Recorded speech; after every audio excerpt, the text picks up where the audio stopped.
Hello friends, on previous lecture I have been discussing about an essay Education India and America by Anurag Mathur. અગાઉના લેક્ચરમાં મિત્રો આપણે India and America education પર જે અનુરાગ માથુરે એસેની નિબંધની વાત કરેલી છે મિત્રો એના સમરી પોઈન્ટ્સ વિશે વાત કરી રહ્યા હતા. હવે એના સમરી પોઈન્ટ્સમાં જે બાકીના પોઈન્ટ્સ રહી ગયા એની વાત આપણે આજે કરીશું. એની નેક્સ્ટમાં I also discuss about short questions, એના ટૂંકા પ્રશ્નો પણ જોઈશું. અને આ નિબંધમાંથી શોર્ટ નોટ્સ તમારે લખવાની થશે તો એની પણ આપણે વાત કરીશું. Now we see summary points. Gopal thought that there was an eternal hatred with which colleagues in India quarreled with each other without any reason. અહીંયા ગોપાલ આપણને જોઈએ તો જેલસ ઓફ ઇન્ડિયન પીપલ એમ કે ભારત લોકોનો ઈર્ષાળુ નેચર અહીંયા બતાવવામાં આવ્યું છે. તો કઈ રીતના એ આપણને એમ કહે છે કે ભારતમાં જેલસી દેખાય છે, તો એનો એક્સપિરિયન્સ અહીંયા બતાવવામાં આવ્યું છે. ગોપાલ એવું વિચારતો હતો કે એમ કે ભારતમાં કેવું હતું, જુઓ કે ઇન્ડિયાના લોકો કલીગ્સ એટલે એના જે ફ્રેન્ડ્સ હતા એ અંદરો અંદર વિધાઉટ એની રીઝન કારણ વગર એમ કે ઝઘડતા જોવા મળે છે. When people were transplanted in America, જ્યારે અમેરિકામાં કેવું છે મિત્રો કે લોકોને પ્રત્યારોપણ કરવામાં આવે છે. They were transform in two progress of efficiency and tolerance. ભારતમાં એમ કે ફ્રેન્ડ્સ બધા ઝઘડતા જોવા મળે છે, એમનું કોઈ ટ્રાન્સપ્લાન્ટેડ થતું નથી. જ્યારે અમેરિકામાં એવું છે કે જે વિદ્યાર્થીઓ ભણી રહ્યા છે એમને શેમાં રૂપાંતર કરવામાં આવે છે, ટ્રાન્સફોર્મ એટલે રૂપાંતર કરવું, કે પ્રોગ્રેસ ઓફ એફિશિયન્સી એમના કામની અંદર એ લોકો પ્રગતિ કરે એ રીતે એમનામાં એફિશિયન્સી લાવવામાં આવે છે. એન્ડ ટોલરન્સ, એ લોકો જે કામ કરી રહ્યા એની અંદર ટોલરન્સ એમને એપ્લાય કરવામાં આવે છે. Gopal thought that in America the environment is friendly, cooperative, well equipped and encouraging compared to India. જુઓ અમેરિકામાં એમ કે વાતાવરણ કેવું, એન્વાયરમેન્ટ ફ્રેન્ડલી એટલે મિત્રતા ભર્યું, કોઓપરેટિવ એટલે સહકારયુક્ત, વેલ ઇક્વિપ્ડ એટલે સાધનયુક્ત, and encouraging compare to India, અને ભારતની કમ્પેરમાં કરીએ તો તે વધારે એમ કે એન્કરેજ જોવા મળે છે, પ્રોત્સાહિત કરવામાં આવે છે અમેરિકામાં. તો મિત્રો આ થઈ તમારા સમરી પોઈન્ટ્સની વાત. અગાઉના લેક્ચરમાં આપણે એજ્યુકેશન ઇન્ડિયા એન્ડ અમેરિકાના સમરી પોઈન્ટ્સમાં જોઈએ તો ફર્સ્ટ પોઈન્ટ હતો એનો ગોપાલ્સ સ્ટ્રોંગ ફાઉન્ડેશન.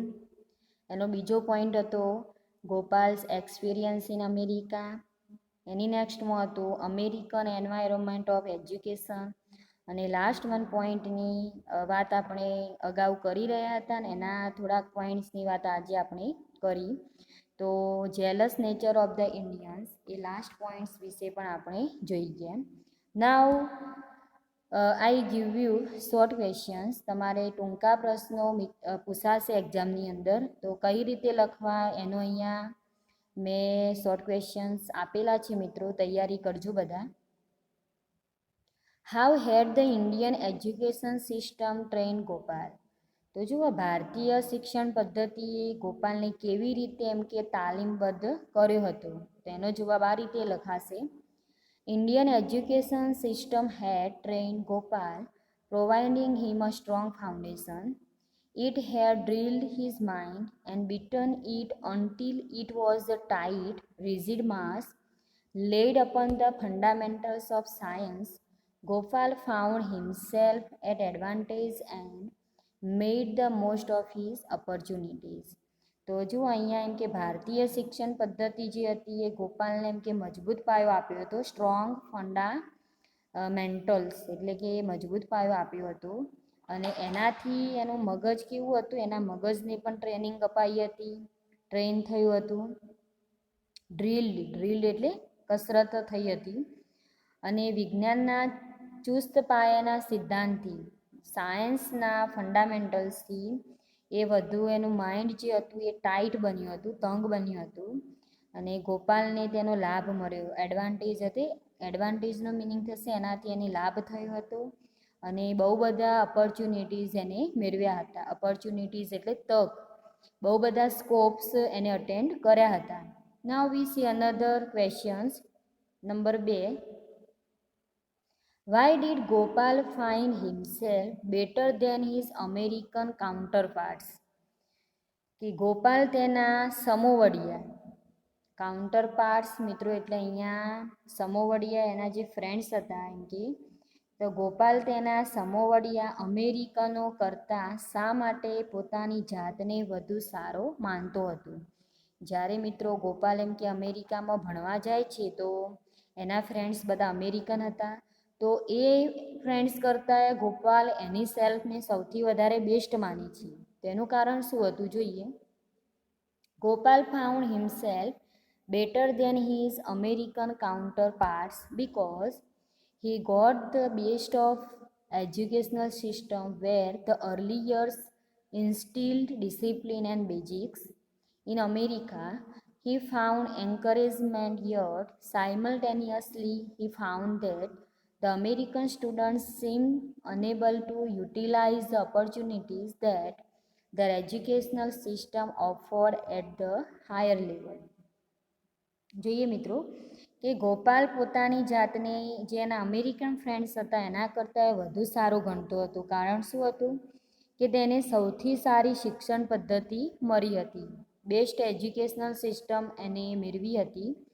એની નેક્સ્ટમાં જોઈએ તો જ્યારે એમ કે શરૂઆતમાં ભારતમાં ભણતો હતો ત્યારે એને બે વસ્તુઓ ઇન્સ્ટિલ એટલે રેડવું, બે વસ્તુઓ એની અંદર ઇન્સ્ટિલ કરવામાં આવી હતી, ડિસિપ્લિન એન્ડ બેઝિક્સ, શિસ્ત અને પાયામાં એનું જ્ઞાન રેડવામાં આવ્યું હતું. હવે અમેરિકામાં જ્યારે જાય છે ત્યારે એને એન્કરેજમેન્ટ પ્રોવાઈડ કરવામાં આવે છે. અને એમ કરતાં સાયમલ્ટેનિયસલી એટલે એમ કે સાથે સાથે હવે એને એ પણ જોયું હતું અમેરિકાના વિદ્યાર્થીઓ કેવા હતા કે ઉચ્ચ સ્તરે એમ કે તેમની શિક્ષણ પદ્ધતિઓની જે તકો અપાતી હતી તેનો ઉપયોગ કરવામાં તે શક્તિમાન ન હતા. અને ગોપાલ એક એવો હતો કે અમેરિકન ટીચર્સ દ્વારા એમ કે જે ઓપોર્ચ્યુનિટીઝ એમને પ્રોવાઈડ કરવામાં આવતી હતી તો એનો બેસ્ટ ઉપયોગ કોણ કરતું હતું? ગોપાલ કરતો હતો. યુટિલાઇઝ એટલે એ ઉપયોગ કરતો હતો. અને એ રીતે એજ્યુકેશનલ સિસ્ટમ જે ઓફર કરવામાં આવી હતી એને હાયર લેવલે ગોપાલે અટેન્ડ કરી હતી. તો આ રીતે ગોપાલ એના જે અમેરિકન મિત્રો હતા એના કરતાં એ પોતાની જાતને વધુ સારું માનતો હતો. ત્રીજા પ્રશ્નમાં જઈએ. What was different about learning in America? તો અમેરિકામાં કઈ વસ્તુ જુદું પડતી હતી ભણાવવાની બાબતમાં? લર્નિંગ ઇન અમેરિકા એટલે કે અમેરિકામાં અભ્યાસ કરવામાં શું જુદું હતું? આ પ્રશ્ન ઉપર ધ્યાન વધારે આપજો મિત્રો, બહુ રિપીટેશનમાં મુકાયેલો એક્ઝામની અંદર. The American system of education lays emphasis on original thinking and questioning and analysis. In America, they did not care if the questions were insane. Even the students did not resent his cleverly superior abilities. American શિક્ષણ પદ્ધતિ જે હતી મિત્રો એ શેના ઉપર ભાર મૂકતી હતી? ઓરિજિનલ થિંકિંગ મૌલિક વિચારણા, ક્વેશ્ચનિંગ પ્રશ્નોત્તરી એન્ડ એનાલિસિસ પૃથ્થકરણ ઉપર ભાર મૂકે છે. અમેરિકામાં પ્રશ્નો કેવા હતા એમ કે ઇન્સેન એટલે કે તમે એના ઉપર તર્ક લગાડ્યા જ કરો, લોજિકવાળા પ્રશ્નો હતા કે તમને ગોળા કરી દે, તો એવા પ્રશ્નોત્તરીમાં કે મજા આવતી હતી. Even the students didn't resent his cleverly superior abilities. અને ત્યાંના જે વિદ્યાર્થીઓ હતા મિત્રો એ હોશિયાર જ હતા, તો પણ એમની પોતાની જે સુપેરિયર એબિલિટીઝ હતી, સૌથી શ્રેષ્ઠ એમનામાં જે કાર્યક્ષમતા હતી, તો પણ એ લોકો એમ કે કોઈ અણગમો એમ કે વ્યક્ત કરતા ન હતા. રિસેન્ટ એટલે અણગમો.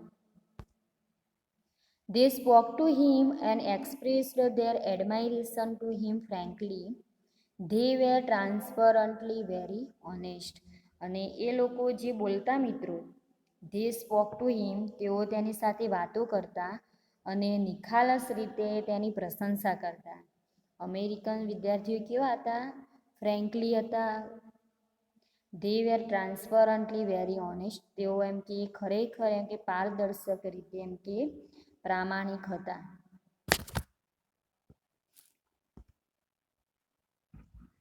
ફોર્થમાં જઈએ. Why were students mind crippled in India.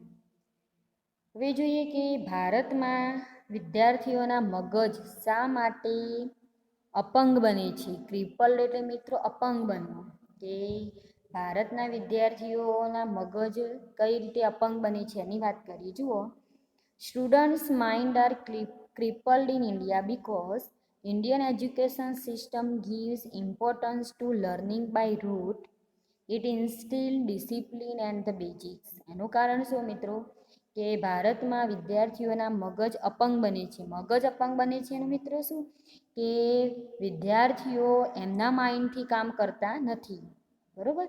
એમનું જે પોતાનો કોન્સેપ્ટ હોય એને એપ્લાય કરતા નથી અને બસ એ રીતે એ લોકો કન્ફ્યુઝમાં રહે છે, લોજિક દોડાવતા નથી. તો જુઓ, એનું કારણ શું હોય કે ભારતીય શિક્ષણ પદ્ધતિ કેવી હોય કે ગોખણપટ્ટી કંઠસ્થ કરવાને મહત્ત્વ આપે છે અને શિસ્ત અને પાયાનું જ્ઞાન તેમનામાં રેડે છે. ડિસિપ્લિન અને બેઝિક્સ ઉપર એમ કે વધારે ભાર મૂકવામાં આવે છે. Comparison of logic. તો એના કારણે એમ કે ભારતના વિદ્યાર્થીઓના મગજ કેવા બની ગયા છે? અપંગ બની ગયા છે એમ કે. What was the American teachers attitude towards questioning. ભારતમાં એમ કે પ્રશ્નોત્તરી અંગે અમેરિકન શિક્ષકોનું વલણ કેવું હતું? અમેરિકાના ટીચરોનું એટીટ્યુડ કેવો હતું પ્રશ્નોત્તરી બાબતે એની વાત કરીએ. જોઈએ, in America the teachers loved questioning. They did not care if they were insane. In fact, the crazier the better, so long as they were also intelligent. They never humiliated or belittled the students. તો જુઓ કે અમેરિકામાં જે teachers લોકો હોય પ્રશ્નોત્તરીને લવ કરે છે. Loved questioning, પ્રશ્નોને લવ કરે છે, પ્રશ્નોત્તરીને. They did not care if they were insane. તેઓ એમ કે ગોળપણવાળા હોય તો પણ એની પરવા કરતા નથી. કોઈ એમને ઘોડા કહે તો પણ એની પરવા નહીં કરતા. એટલા બધા એ ધૂની બની ગયા મિત્રો કે જેટલા વધારે ધૂની હોય એટલો એ વધારે સારો એમ કે બુદ્ધિશાળી. So long as they were also intelligent. The crazier the better, so long as they were also intelligent. કે જેટલો વધારે ધૂની એટલો વધારે સારો બુદ્ધિશાળી એમ કે. They never humiliated or belittled the students. અને અમેરિકામાં જે ટીચર્સ લોકો મિત્રો એ ક્યારેય વિદ્યાર્થીનું અપમાન કે ઉતારી પાડતા નથી. હ્યુમિલિએટેડ એટલે અપમાન કરવું, બેલિટલ્ડ એટલે ઉતારી પાડવું. અમેરિકાના જે ટીચર્સ હોય એ વિદ્યાર્થીઓને એમ કે ઉતારી પાડતા નથી. તો આ મિત્રો થઈ તમારા શોર્ટ ક્વેશ્ચન્સની વાત. હવે આપણે શોર્ટ નોટ્સમાં જઈશું. Benefit of the Indian education system. જોઈએ કે ભારતીય શિક્ષણ પદ્ધતિના લાભો કઈ રીતના છે. Gopal was a very devoted student to his work. He felt that his mind was flowering and expanding with higher education. The Indian system of education had drilled his mind. Gopal એના અભ્યાસમાં ડિવોટેડ હતો એટલે સમર્પિત હતો. સમર્પિત થયેલો વિદ્યાર્થી હતો. તેને એવી અનુભૂતિ થતી, એવો અનુભવતો હતો કે ઉચ્ચ શિક્ષણથી તેનું મગજ એમ કે ફાલી રહ્યું છે. Flowering and expanding with higher education. ઉચ્ચ શિક્ષણથી એનું મગજ એમ કે સ્પ્રેડ થતું રહે છે, ફ્લાવરિંગ એક્સપાન્ડિંગ થતું રહે છે. The Indian system of education had drilled his mind. અને ભારતીય શિક્ષણ પદ્ધતિએ એના મગજને કસરત આપી હતી, પૂરી પાડી હતી. He had learned in detail the fundamentals of science. અને આ રીતે એમ કે વિજ્ઞાનના પાયાની વસ્તુઓ એને ઝીણવટપૂર્વક એને શીખી હતી. ધસ વિથ સાઉન્ડ બેઝ, અને આ રીતે એના મજબૂત પાયા સાથે he was able to make stories that his American colleagues couldn't imagine because they were unsure of the basics. અને આ રીતે મજબૂત પાયા સાથે એ એવું માનતો હતો, એ પોતાની જાતને, ગોપાલ પોતાની જાતને સ્ટ્રોંગ માનતો હતો, મજબૂત માનતો હતો. કારણ શું હતું કે એના અમેરિકન મિત્રોએ તેની કલ્પના કરી શકતા ન હતા, કારણ કે તેઓ પાયાની વસ્તુઓથી અનિશ્ચિત હતા. જુઓ કે અમેરિકન કલીગ્સ હતા, એમને પાયાનું નોલેજ ન હતું, જ્યારે ગોપાલની જોડે basic knowledge. For the first time, he began to learn the joy of analysis rather than retention. American system of education emphasized on questioning and analysis. સૌ પ્રથમવાર એમ કે ગોપાલે સ્મરણને બદલે, કંઠસ્થ કરવાની બદલે પૃથ્થકરણનો આનંદ શીખવાનું શરૂ કર્યું.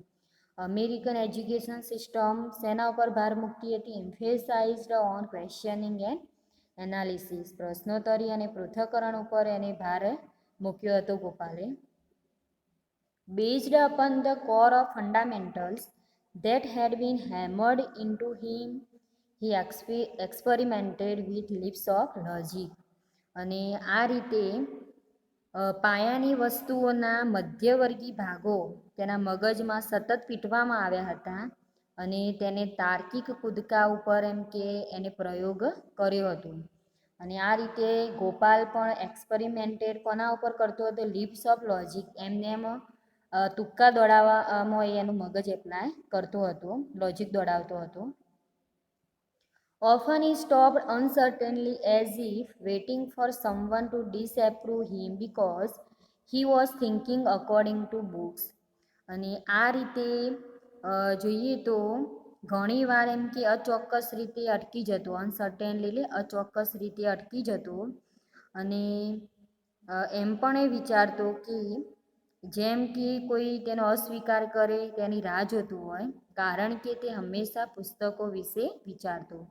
ગોપાલ શેના ઉપર ફોકસ કરતો? પુસ્તકોમાં એ વધારે ધ્યાન આપતો હતો, તો એનું અહીંયા બતાવવામાં આવ્યું છે. But it was not so. Instead he found encouragement. પણ જુઓ કે એવું હતું ના, એને બદલે એને પ્રોત્સાહન મળ્યું. હિઝ માઇન્ડ બિગેન ટુ સોર. એનું મગજ જે હતું એ ઉડવા લાગ્યું. સોર એટલે એનું મગજ ગર્જના કરતું હોય એ રીતે, એના એટલું બધું એનામાં એટલી બધી ડિઝાયર હતી ભણવા માટેની, એનું એટલું બધું એન્કરેજમેન્ટ હતું કે એનું માઇન્ડ હતું એ કેવું થયું? Soar. He felt himself flying in the new environment of America. અને આ રીતે અમેરિકાના નવા વાતાવરણમાં એમ કે ઉડતો હોય એવું લાગ્યું એને. For the first time in his life he felt the glory of learning. અને પહેલી વાર એના જીવનમાં એને ભણતરની ભવ્યતા અનુભવી. ફર્સ્ટ ટાઈમ એને એના લાઈફની અંદર glory of learning, glory of learning એટલે ભણવાની જે ભવ્યતા હોય એનો એને અનુભવ કર્યો હતો. He came out to India at the right time. અને એને એવું લાગ્યું કે તે ભારતમાંથી યોગ્ય સમય એમ કે બહાર આવ્યો હતો. He had got the best of an educational system where the early years filled in him discipline and basics. અને આ રીતે એને ભારતીય શિક્ષણ પદ્ધતિએ સૌથી સારો લાભ મેળવ્યો હતો, જેનાથી શરૂઆતના વર્ષોમાં તેનામાં શિસ્ત અને પાયાનું જ્ઞાન ભર્યું હતું. But the subsequent repetition of the same crippled minds that were ready to take off. પણ એમ કે તેની પુનરુક્તિ મગજને મીન્સ કે અપંગ બનાવવાની હતી. રિપીટેશન જે હતું એ અપંગ બનાવતું હતું, જે હવે તે છોડવા તૈયાર હતું. In America he found that encouragement, yet at the same time he found that the American students seemed unable to utilize the truly astonishing opportunities that Their education system offered at higher level. અમેરિકામાં તેને તે પ્રોત્સાહન મળ્યું છતાંય તે સમયે એને જોયું કે અમેરિકન વિદ્યાર્થીઓને ઉચ્ચ શિક્ષણ દ્વારા તે ઓપોર્ચ્યુનિટીઝ જે હતી એનો ઉપયોગ કરવામાં અમેરિકન વિદ્યાર્થીઓ અસમર્થ હતા. એ કેપેબલ ન હતા. ગોપાલ કે હું કેપેબલ હતું. કારણ શું હતું કે એને ભારતમાં જ્યારે અભ્યાસ કર્યો હતો ત્યારે એનું બેઝિક નોલેજ જે હતું એ સારું હતું. He used to study late in the library, staying even later in the laboratory, not because he wanted higher grade but because he was enjoying it. હવે જુઓ મિત્રો કે તે પુસ્તકાલયમાં લાઇબ્રેરીમાં મોડા સુધી અભ્યાસ કરતો હતો. વધુ સમય પ્રયોગશાળામાં રહેતો હતો. લેબોરેટરી એટલે પ્રયોગશાળામાં. તેનું કારણ એમ કે ઊંચો ગ્રેડ મેળવવાનું હતું એ ન હતું. એમ કે તે એટલા માટે લાઇબ્રેરીમાં જતો હતો, લેબોરેટરીમાં જતો હતો. ગ્રેડ મેળવવા માટે જતો ન હતો. But because he was enjoying it, ફક્ત એ તો એને મજા આવતી હતી એને ત્યાં જવા માટેની. His grasp over his subject had become so thorough that he was able to go back to the fundamentals, to those dragons of earlier days, and look at them with a new eye.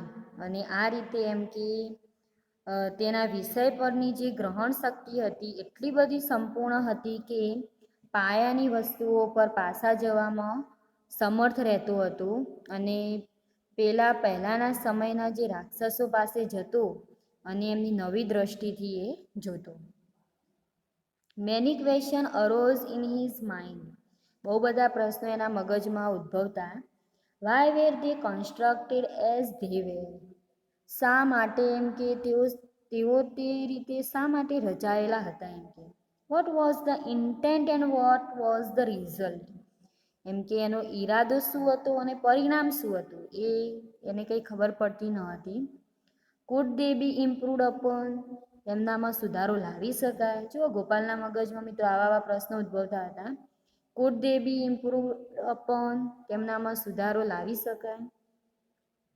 He often considered amusedly with what horror his earlier teachers would react to his questions and the viewpoints he held now. અને આ રીતે ઘણીવાર આનંદથી વિચારતો કે તેના પહેલાંના શિક્ષકો એમ કે આવા પ્રશ્નો અને અભિપ્રાયો અંગે કેવો પ્રત્યાઘાત આપતા, પણ સૌને તેમને તેના બાલ્યાવસ્થાના જે રાક્ષસો તરીકે વિચારતો અને અમેરિકામાં તે આનંદ કરતો.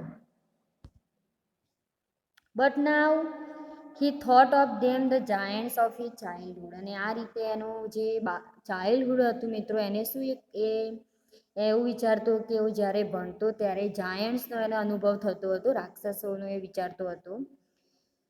અમેરિકામાં in America he exulted because the teachers invited questions. હવે અમેરિકામાં એને ભણવાની મજા આવતી હતી કમ્પેરિઝન ઇન ઇન્ડિયા. હવે ગોપાલ એમ કહે છે કે હું જ્યારે ભારતમાં ભણતો હતો મારા ચાઇલ્ડહુડ ટાઈમમાં એમ કે જે ટીચર્સ લોકો મને ભણાવતા હતા એ મેથડમાં મને જાયન્ટ્સ કે જાણે કે જાયન્ટ્સ હોય એવું મને લાગતું હતું. હવે અમેરિકામાં એનો એક્સપિરિયન્સ કેવો હતો એની વાત કરો. જુઓ, ઇન અમેરિકા હી એક્સ્યુલ્ટેડ, એને અમેરિકામાં આનંદ આવતો હતો. કારણ શું હતું? The teachers invited questions, teacher લોકો પ્રશ્નોત્તરીને આમંત્રણ આપતા હતા, પ્રશ્નો પૂછવાનું કહેતા હતા. They never bothered if the questions were insane, in fact crazier the better, so long as they were also intelligent. અને જુઓ એમ કે અમેરિકામાં એમ કે જે ટીચર્સ લોકો હતા એ પ્રશ્નોને આવકારતા, પ્રશ્ન ગોળ પણ ભર્યા હોય તો પણ તેઓ એની ચિંતા કરતા નહીં. બોધર્ડ એટલે એમની કોઈ ચિંતા હતી ના. હકીકત કેવી હતી? ઇનફેક્ટ ક્રેઝિયર ધ બેટર, જેટલા તમે એમ કે ક્રેઝિયર ધૂની હોય એટલા સારા. એમ કે so long as they were also intelligent, અને એટલા વધારે એમ કે બુદ્ધિશાળી હતા, સારા હતા. Even the students never resented his superior abilities. અને અમેરિકાના જે વિદ્યાર્થીઓ હતા મિત્રો એ કેવા હતા? કે એમનો જે કાર્યક્ષમતા હતી, ચડિયાતી એમની જે એબિલિટી હતી, એના બદલે વિદ્યાર્થીઓ તેના પ્રત્યે અણગમો વ્યક્ત ન કરતા. They said they enjoyed his sallies and they spoke to him, asked to study with him and expressed their admiration to him frankly. અને આ રીતે એમ કે જે અમેરિકાના વિદ્યાર્થીઓ હતા એ એમની સાથે તેઓ તેના બુદ્ધિ ચાતુર્ય જે હતું એને એન્જોય કરતા હતા અને તેઓ તેની સાથે બોલતા, તેની સાથે અભ્યાસ કરવાનું કહેતા અને તેની પ્રશંસા નિખાલસ રીતે કરતા. શરૂઆતમાં હવે જોઈએ, ઇન ધ બિગિનિંગ, શરૂઆતમાં he was so incredulous at their straightforward talk that he suspected they were being sarcastic. હવે જુઓ કે શરૂઆતમાં જોઈએ તો એમની સાથે સીધી વાતો કરતા, ફોરવર્ડ ટોક, સીધી વાત કરતા અને સીધી વાતો પ્રત્યે એટલો બધો શંકાશીલ હતો કે તેને શંકા થતી કે તેઓ કટાક્ષ કરે છે.